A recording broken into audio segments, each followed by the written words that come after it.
parcours, c'est le véhicule qu'on va emprunter pour aller dans la douate, dans l'antéversus, dans le monde infrascopique, dans l'émanation de la substance divine. Parce que, encodé dans notre conscience, Dieu a prévu un ticket aller-retour de ton vivant pour aller le visiter. Tu peux aller voir papa, maman. Ouais. Ben oui. Quand tu génères ton hypercube, tu as affaire à ton soi divin qui est le cube. Ouais. Alors ils repartent de la magie Eka et ils lui font une initiation comme je suis en train de te faire pour arriver au cube de la Jérusalem céleste. Et là le mec en quelques jours il comprend, il dit oh. On appelle ça l'enstase mystique. Il est possible de ton vivant d'aller communier avec l'émanation de la substance divine, avec Dieu. Et ça, on te le cache.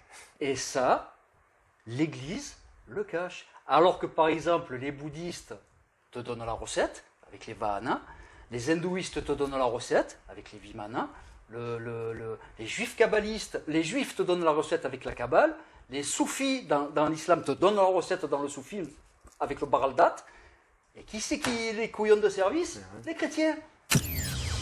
Coucher, pas bouger.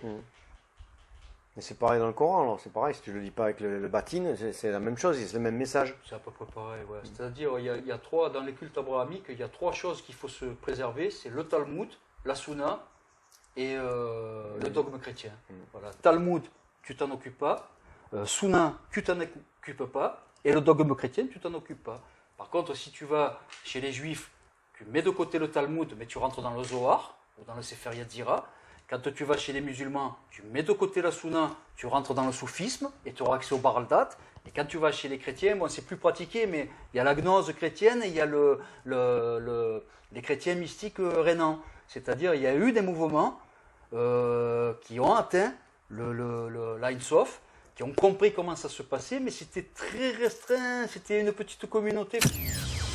Le processus, il est simple, il parle de Osiris, il y a 5000 ans. Il arrive à l'époque de Alexandre Ier, en 300 avant Jésus-Christ, il se transforme en Sérapis. Il continue à évoluer. Entre le 1er siècle et le 2e siècle, il se transforme, il devient Emmanuel Machiar. Et là, il y a le culte de Mitra qui arrive dans l'aristocratie romaine. Et là, d'un coup, ils ont deux cultes qui marchent bien dans le bassin méditerranéen. Le Sérapis pour le peuple et Mitra pour l'aristocratie. Ils se sont dit, oh là là, il faut qu'on fasse quelque chose avec ça. Et si on arrive à fusionner les deux cultes, eh ben on aura mis mise sur tout le bassin méditerranéen. Et ils ont réussi à le faire en 70 ans, entre 320 et 390, entre Constantin Ier et Théodose Ier. Fin de l'histoire, c'était plié. Le christianisme avait pris le pas dans le bassin méditerranéen. Et dans les peuples pré-islamiques, parce qu'attention, la Kabbale ne date pas du prophète, hein. C'est une bâtisse pré-islamique qui était vouée à Luzat, comment ça s'appelait? Manat, Aluzat et Alat, c'était la parèdre de Allah. Il y avait trois qu'on appelle les succubes, hein, ce sont trois démons. Hein. Ben, elles étaient vénérées dans la Kaaba pré-islamique.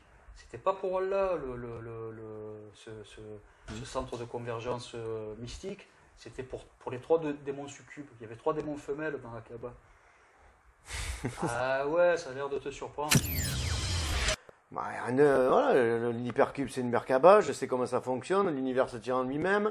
Mais ça te fascine pas que tu es porteur du germe christique et que ça demande qu'à être éveillé, que tu as une anomalie, que tu peux générer une anomalie gravitationnelle quantique. Bien sûr bien sûr. Le problème c'est d'y arriver, mais c'est voilà. Alors arriver, la recette, je te la redonne encore une fois. Il y a 4 paramètres à gérer pour atteindre la Jérusalem céleste. Oui,